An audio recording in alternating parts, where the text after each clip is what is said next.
Friday night, 307, 308, Middle Tennessee, Marshall. Good matchup here in what Conference USA, with Marshall laying anywhere from 6, 6.5, and 7 right now on SBR odds. So if you're looking to bet this today, a good game to shop around. 54 the total. Big man, we'll start off with you this time. Conference USA, MTSU with a big win. You think they can go on the road and hang in here with Marshall?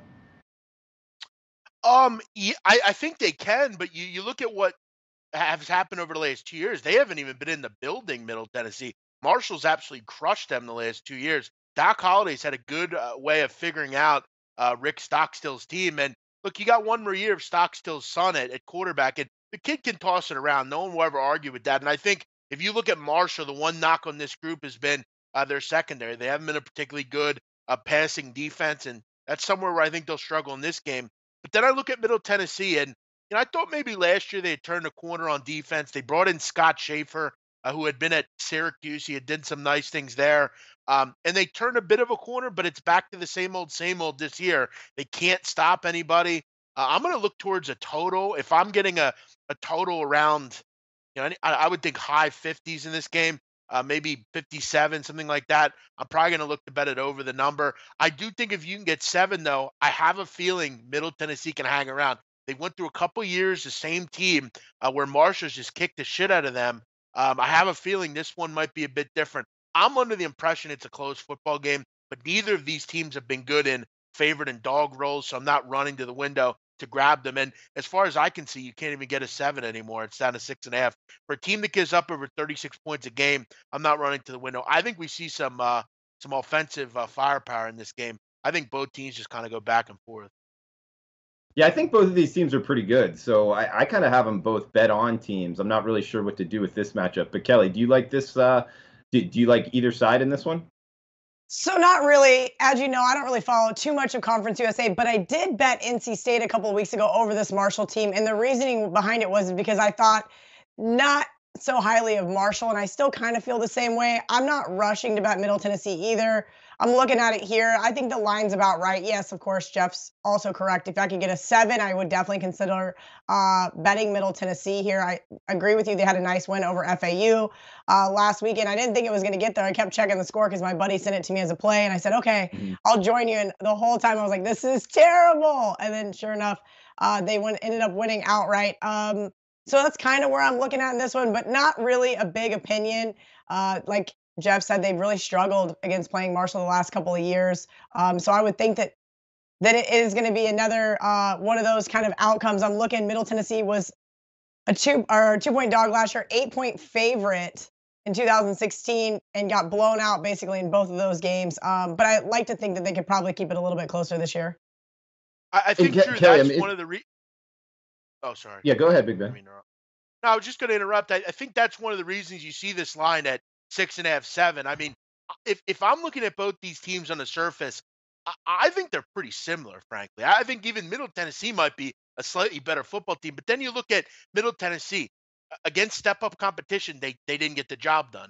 I know they beat Florida Atlantic, but I think the Owls aren't as good as people think. And you look at Marshall. Kelly hit it on the head. You look at the one step-up game, they couldn't do anything against NC State. I mean, keep in mind, this team gave up 28 points to Miami of Ohio. Miami of Ohio are an awful offensive team, and so is West Kentucky. Had a little trouble with the Hilltoppers as well. So, yeah, I'm not running to jump on Marshall. I think this number just really is an indication of what Marshall's done with past teams. We must remember, though, Chase Litton was a way better quarterback than what Isaiah Davis has been. And keep in mind, this new quarterback for Marshall, he is possibly injured in this game. So he's on the injury report right now with an undisclosed injury, the quarterback. So you keep that in mind as well. I think this number could be a bit high, frankly. I think Middle Tennessee's sick of losing to Marshall. And they've actually played some good football teams this year, so they've definitely played tougher teams. I'm not ready to lay it with Marshall. I'd go over, and I'd probably take Middle Tennessee.